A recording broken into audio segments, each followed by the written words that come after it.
Bonjour tout le monde! Aujourd'hui, j'aimerais vous partager une vidéo sur le minimalisme avec des enfants ou le minimalisme en famille. Maman. Il est à côté de maman? Attends, regarde! Qu'est-ce qu'il y a? Bonjour Naomi! Attends, ça veut dire. Coucou!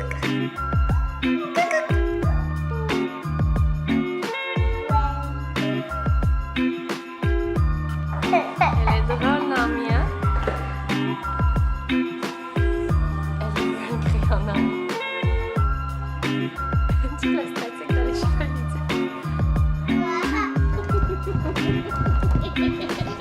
Bravo, on tourne.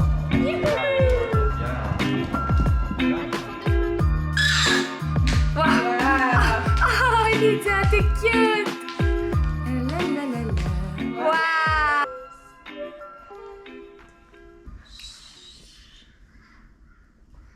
Donc, je vais vous partager 10 raisons ou 10 bienfaits d'adopter une vie plus simple, plus minimale auprès de votre famille, donc avec des enfants, et aussi 13 astuces peut-être pour faciliter le processus ou la transition vers une vie plus minimaliste avec des enfants.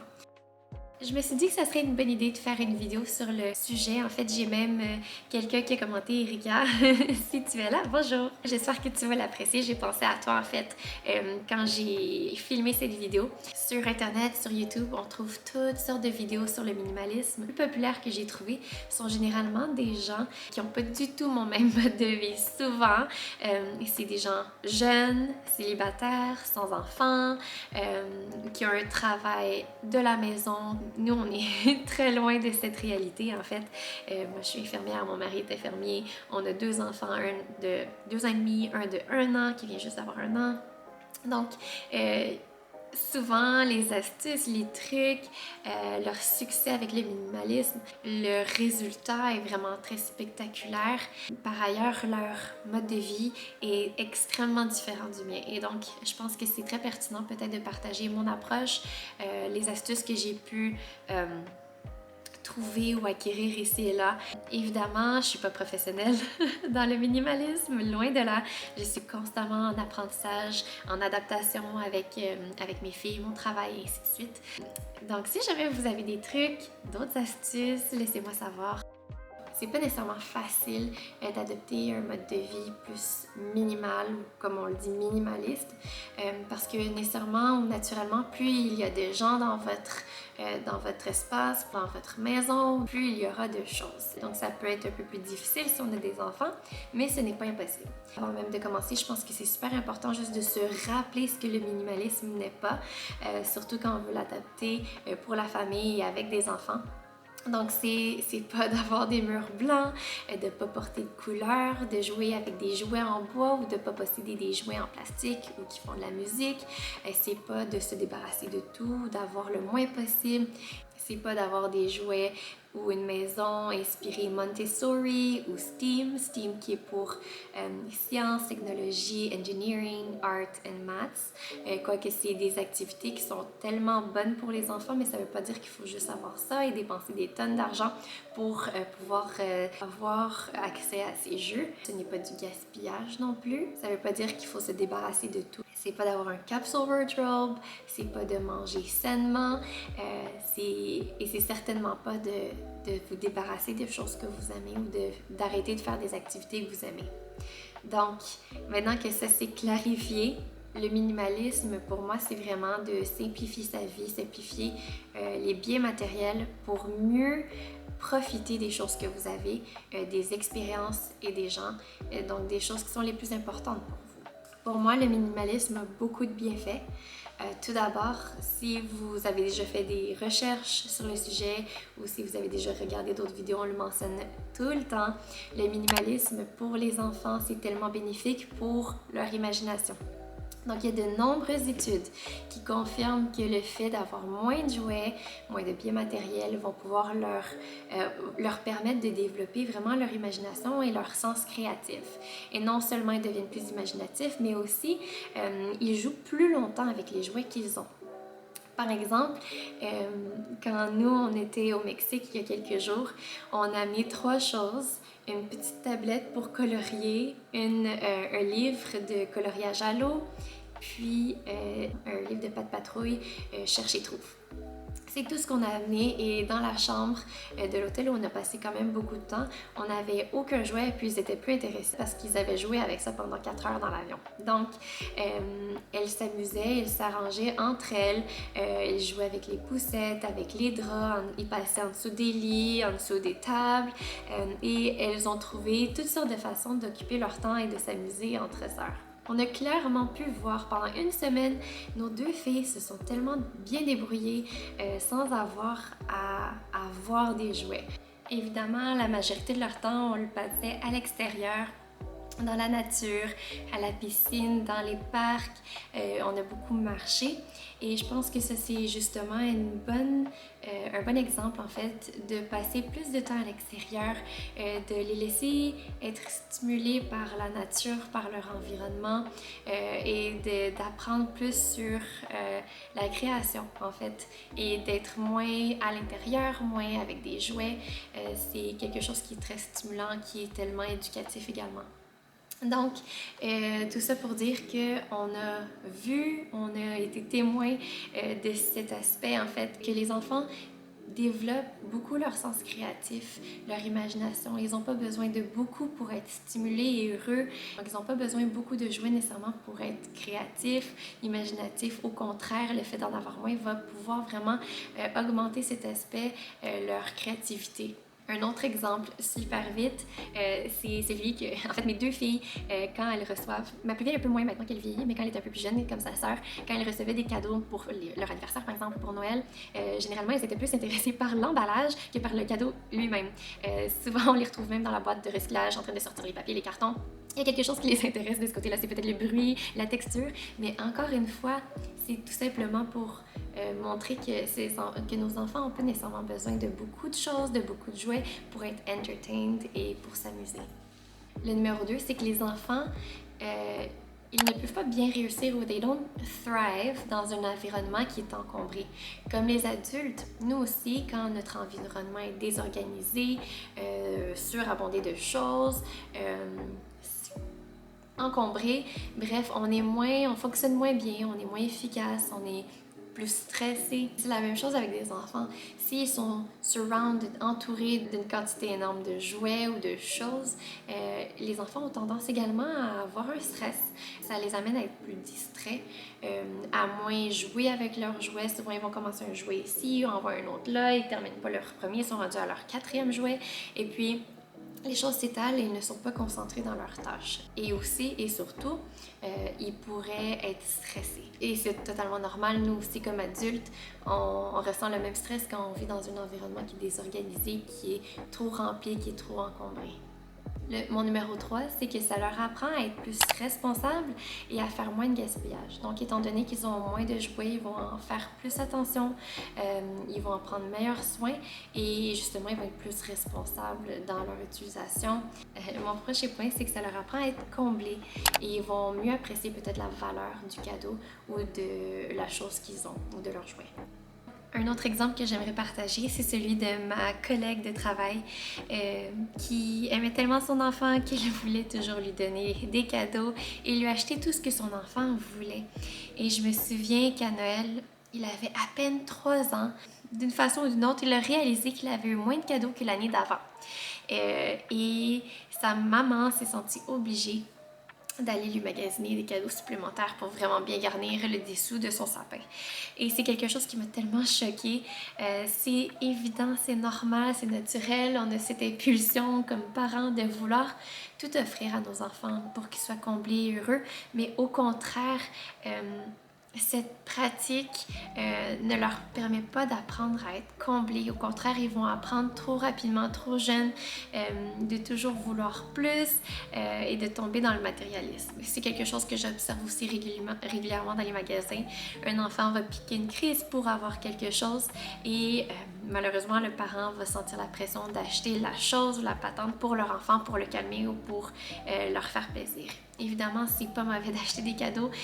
Moi-même, régulièrement, quand je vais sortir, je vois quelque chose qui me fait penser à mes enfants ou à ma famille, j'aurai le désir de l'acheter pour leur pour leur montrer que j'ai pensé à eux et leur montrer que je les affectionne. Mais c'est d'éviter d'être un peu trop extrême dans cette approche. Essayer de concentrer l'achat des cadeaux pour certains événements ou certains milestones ou certaines choses que vos enfants ont fait pour des récompenses par exemple. Donc le fait d'avoir moins de jouets va leur apprendre à se contenter de ce qu'ils ont, à utiliser pleinement ou à utiliser pleinement la valeur de leurs jouets qu'ils ont reçus en cadeau, ou qu'ils possèdent. On a beaucoup de pression, on veut faire plaisir à nos enfants, mais on peut leur montrer notre affection de d'autres façons que d'acheter tout le temps des cadeaux.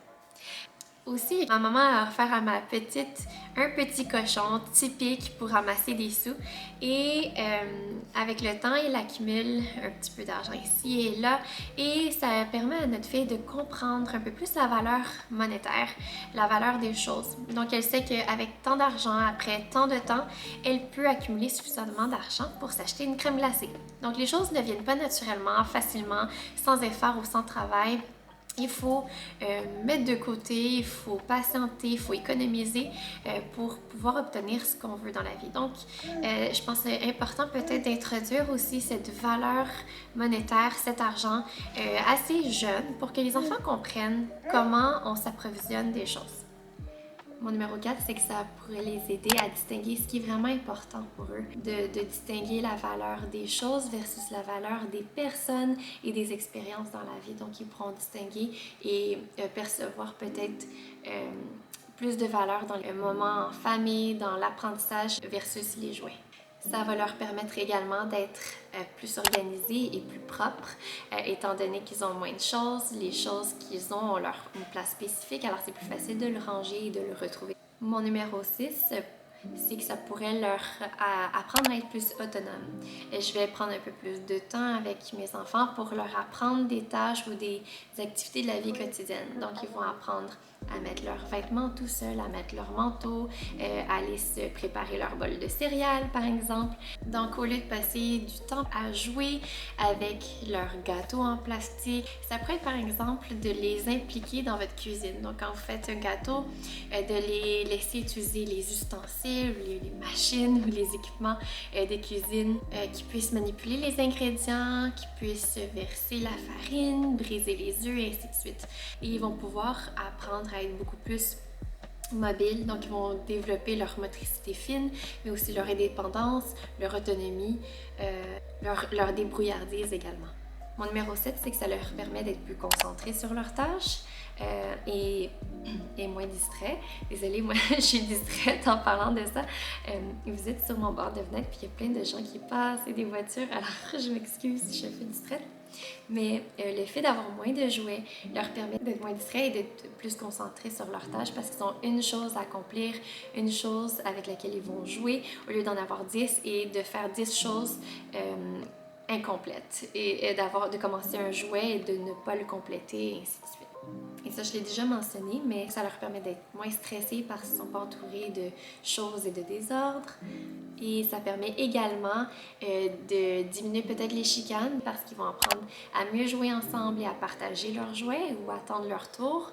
Et finalement, un bienfait pour les parents surtout, c'est que ça permet de sauver du temps, de l'argent et du ménage. Alors ça, c'était tous les bienfaits ou les raisons pour lesquelles je pense que c'est tellement bénéfique d'adopter un mode de vie plus minimal ou plus simple. Et maintenant, je vais vous détailler 13 façons peut-être ou astuces pour faciliter cette transition ou amener une certaine permanence à ce mode de vie, donc pour que ce soit plus consistant au travers des années, au travers des stades de vie aussi ou des cycles de vie de votre enfant, de vos enfants. Donc, c'est sûr que c'est des astuces qu'on a pour nous, pour notre propre famille. Quand mes enfants vont aller à l'école et ainsi de suite, il y a des choses qui vont changer. Mais les astuces que je vais détailler vont probablement être applicables sur différents niveaux ou différents stades de la vie. Maintenant, je vais vous présenter 13 astuces que j'espère pourront ou pourraient vous aider dans votre parcours minimaliste avec vos enfants ou avec votre famille. Donc d'abord et avant tout, c'est de donner l'exemple et d'être consistant. Si jamais vous voulez amener le minimalisme dans votre famille, auprès de vos enfants, montrez l'exemple. Commencez avec vos propres choses, montrez comment c'est fait. Invitez-les dans le processus, montrez-leur pourquoi vous faites ça et comment vous le faites pour ensuite vous déplacer vers leurs choses et pour que les enfants apprennent et participent également dans leur propre désencombrement. Il faudrait peut-être retravailler sur vos habitudes de dépenses et de consommation avant même d'instaurer ou d'impliquer ou de demander de vos enfants de se débarrasser de certaines choses. Si jamais vous avez tendance à accumuler certains vêtements ou certains biens, mais que vous demandez à vos enfants de limiter ou de réduire leur quantité de jouets ou de vêtements, il y a une certaine inconsistance et ça amènerait des résultats qui ne sont pas très réussis. Donc, passez jouet par jouet ou catégorie de jouets et voyez les jouets qu'ils utilisent, les jouets qu'ils aiment, demandez-leur ce qu'ils préfèrent. Faites une genre de discrimination dans les jouets que vous avez qui sont des répétitions ou qui sont très similaires. Faites un choix et donnez celui que l'enfant aime le moins des deux. Ensuite, c'est de peut-être essayer de mettre des jouets en quarantaine, peut-être en isolement. C'est pas nécessairement mieux. Mettez certains jouets de côté pendant une certaine période de temps, un time-out à certains des jouets pour évaluer vraiment la valeur que vos enfants apportent à ces jouets. Donc, mettez-les de côté et voyez si ces jouets vont leur manquer. Sinon, c'est une bonne occasion de les vendre ou de les donner. Ensuite, c'est de simplifier leur garde-robe. Donc, essayez de simplifier le nombre de vêtements qu'ils ont. Ça leur permet une liberté de choix. Ça leur permet aussi de développer...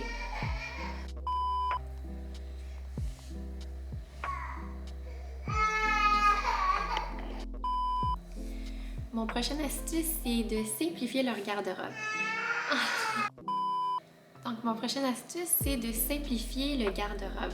Alors, le fait d'avoir moins de vêtements, non seulement ça permet une meilleure clarté, un espace plus propre, plus organisé, mais ça leur donne également une liberté de choix et ça permet aussi de développer lentement leur expression personnelle. Mon numéro 5, c'est qu'on a tendance à transposer le rythme de vie d'adulte à nos enfants. Donc souvent, nos enfants sont overscheduled. C'est sûr que pour l'instant, nos filles n'ont pas beaucoup d'activités parascolaires, elles ne sont pas rendues à ce stade, elles ne vont pas à l'école. Mais je sais qu'on a tendance à ajouter un cours de piano ici, un cours de maths là, un cours de gymnastique. Et donc, ça fait plusieurs activités et un horaire très surchargé. C'est quelque chose sur lequel on devrait peut-être se réfréner de faire et d'éviter de transposer justement ce rythme de vie peut-être trop rapide pour les enfants. Ensuite, c'est d'instaurer un quiet time, comme nous on l'appelle, ou la sieste, où nos enfants ne sont pas obligés de dormir, mais où on les oblige à être seuls pendant quelques temps dans leur espace avec leurs jouets ou dans leur lit, à lire un livre et ainsi de suite.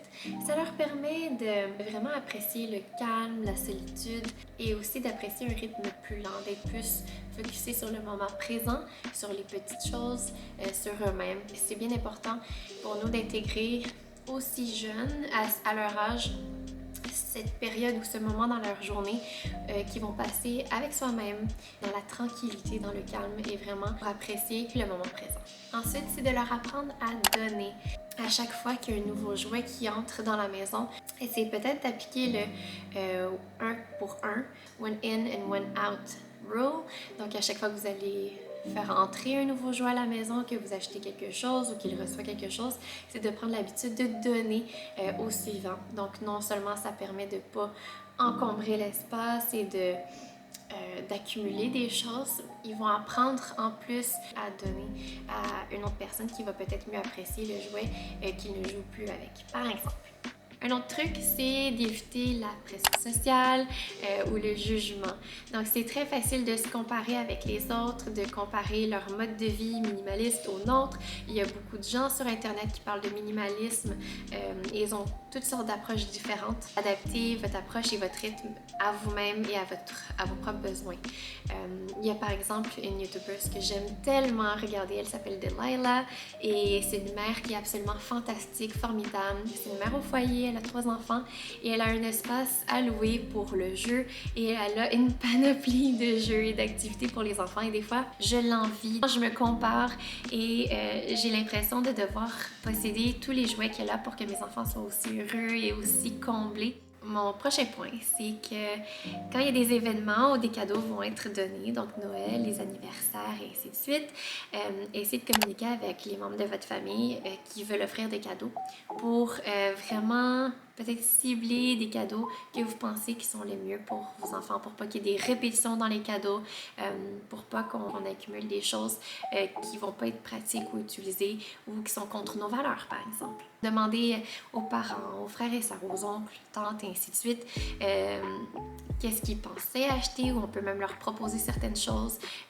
Moi, souvent, je vais observer ma fille quand on est au magasin, elle va dire « Oh, wow, c'est cute! » Puis, je vais le prendre en note pour que quand l'occasion va se présenter, l'occasion de leur anniversaire ou Noël ou un autre événement, qu'on ait déjà cette liste de planifiée et qu'on pourra la partager avec les membres de la famille qui veulent offrir des cadeaux pour que ce soit vraiment des cadeaux qui sont spécifiques et intentionnels. Ensuite, c'est d'investir peut-être votre temps ou votre argent plus dans des activités ou des expériences plutôt que dans des jouets ou des vêtements. Sélectionnez peut-être des activités éducatives, ça n'a pas besoin d'être payant, vous pourriez les amener au musée. À l'extérieur, nous, on a souvent des activités dans la communauté. Il y a plusieurs événements aussi à Montréal, dans le centre-ville pour les familles. Il y a du patinage artistique, il y a la luminothérapie qui s'en vient bientôt. Donc, il y a toutes sortes d'activités qu'on peut faire à l'extérieur en nature, mais aussi à l'extérieur dans votre ville, dans les centres commerciaux qui sont gratuits. Donc, essayez de passer peut-être plus du temps à l'extérieur, justement, et moins de temps à l'intérieur avec des jouets. Aussi, ça pourrait être de mettre l'argent de côté dans leur compte bancaire pour leur éducation dans le futur ou pour des projets spécifiques. Donc, c'est pas nécessairement de dépenser cet argent, mais ça serait de l'investir plutôt dans leur futur. Parce que les enfants à cet âge, en fait, nos enfants à cet âge n'ont pas besoin de beaucoup. Et donc, c'est une bonne occasion vraiment d'accumuler et de planifier ce coussin bancaire pour leur futur. Aussi, quand vous achetez des jouets, essayez de cibler des jouets peut-être un peu plus éducatifs. Beaucoup connaissent déjà les jouets Montessori, texturés, Steam, je l'ai mentionné tantôt. C'est vraiment génial en fait pour développer le jeu imaginatif, la mobilité. Mon prochain point, c'est de peut-être acheter ou investir dans des livres sur le sujet ou de regarder des vidéos en famille sur le sujet. Une autre astuce que ma mère m'a recommandée, c'est d'échanger vos jouets entre amis ou entre membres de la famille. On te voit dans la caméra, ça te dérange pas? Madame Chia, là. Ok, vite. Comme ça, je te vois pas. Hein? Ok. Un truc que ma mère m'a recommandé, c'est d'échanger les jouets entre membres de famille ou entre amis. Donc, de faire une rotation dans les jouets, ou ça peut être un échange permanent ou temporaire, mais c'est une bonne façon, en fait, de réutiliser les jouets, d'avoir une certaine nouveauté dans les jouets sans avoir à dépenser de l'argent. Et si jamais vous voulez acheter des jouets, essayez de favoriser le thrifting ou le magasinage seconde main. Ça va leur apprendre en même temps le magasinage responsable, économique et intentionnel. Et finalement, dernier point, c'est d'éviter les magasins de jouets ou le magasinage en ligne.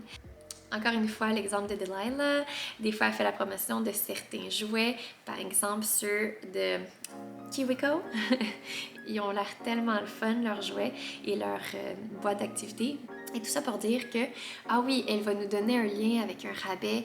Et là, je vais commencer à regarder en ligne tous leurs jouets, leurs boîtes, leurs abonnements et ainsi de suite. Et c'est là que ça devient très dangereux. Donc, c'est juste de, encore une fois, se contrôler et d'éviter le magasinage en ligne parce qu'on va toujours trouver quelque chose qu'on voudrait ou que nos enfants voudraient. C'est d'éviter avant tout la tentation d'acheter quelque chose.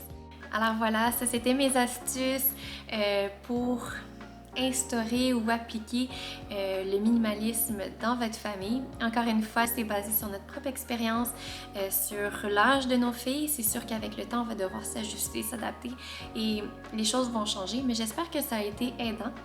Si jamais vous avez des suggestions, laissez-moi savoir. Si vous avez des questions également, ne vous gênez pas. Et d'ici la prochaine fois, d'ici la prochaine vidéo, je vous souhaite une excellente fin de journée. Bye!